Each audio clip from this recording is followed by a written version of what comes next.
Hiya, my name's Chris, and we've reached the chapter 16 of Jeremiah. 16 and 17 we're going through today. Jeremiah is now told to be apart from the people, so don't join in with their feasting, don't even go to funerals when people die, and remind them again when they ask, why aren't you coming to the feasts, why aren't you coming to this? God says, well, remind them of the judgments that are to come. They're going to be invaded by their enemies. They're going to be taken out of the land. They're going to be like fish caught by fishermen. They're going to be like animals killed and caught by hunters. And as always with Jeremiah, there's so much judgment, and there's all of this stuff that he prophesies that's going to come. But in the midst of it, there's always hope. There's always a light that shines in the darkness. And God's purpose, he reminds us, is eventually to restore his people, that they need to have this judgment, but ultimately they will be restored, and that's what we discover in these two chapters here. But first, it is judgment that is to come for the people.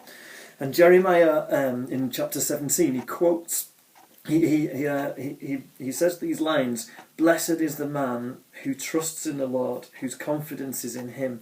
He'll be like a tree planted by the water that sends its roots out by the stream." And it's just like Psalm 1, and Jeremiah is perhaps quoting from Psalm 1 here, and he's certainly he's referring to it, and it's this kind of beautiful bit of poetry that he says, you know, in all of this destruction that's about to come, blessed is the one who plants himself in God, the one who's like a tree planted by streams of water. And later on he talks about trusting in God.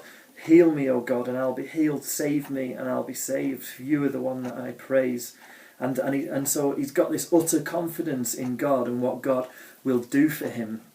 And do you know what? The two things are completely connected. The more we can trust in God, the more we can plant ourselves in him, the more we'll be able to know his character and know that, and say with Jeremiah, heal me, Lord, and I'll be healed. Save me, and I'll be saved, for you are the one I praise. That kind of statement comes out of a man or a woman who is planted in God, who trusts in him, whose confidence is in him.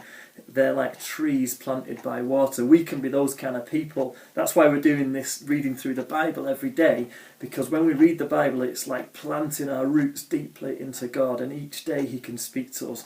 Even through these verses that are often so difficult and so dark, God can communicate to us, and he can be with us and show his love for us in that situation. And we also learn in verse 9 that our heart is deceitful beyond all cure, beyond all things, and it's good to remind ourselves of that sometimes, that we can trust in God, but we can't always trust in ourselves, and to put our hope in him and not in ourselves to sort ourselves out, but our salvation comes from God.